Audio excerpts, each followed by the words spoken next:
emadolobheni ishilo umama emakhaya. Insizwa ziyasebenza emafemini ebusuku ishilo umama ezindlini. Kodwa zidla amahlanga, ziyafohla insizwa ezinye. Zifohla khona kunjalo bayenza amanye amadoda. Lana ngiphethe uNobiya.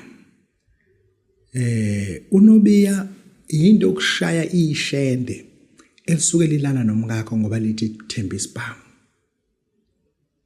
uNobiya ke lokho inyoka le esivusela umuntu sinike umuntu othi babudokotela lo muntu ngiyamsaba kumqonda kodwa uyaqhubeka wenza lento le kumkami.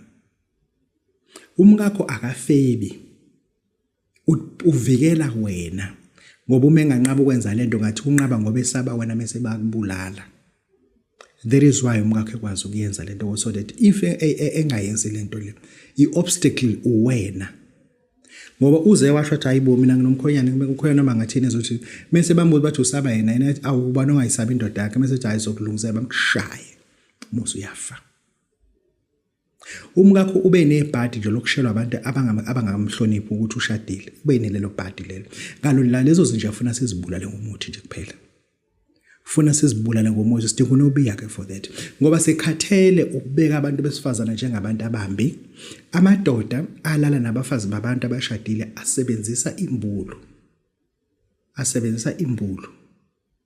Amadoda akwazi ukulala nabantu abashadile asebenzisa isiqomiso.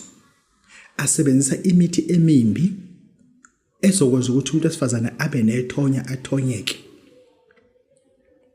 Lamadoda alala nabantu. Amadoda alala nabafazi asebenzisa amafutha emfene ahamba ogeza phezulu kwethuna. Abiza umkakho lento ifika iphile kumkakho njengedlozi. Abone sathi lento ayenza uselate. Futhi akana choice kodwa ufuna ayenze. Kanti ungenwa kulomoya uvuse ethuneni lo sikhohlakala.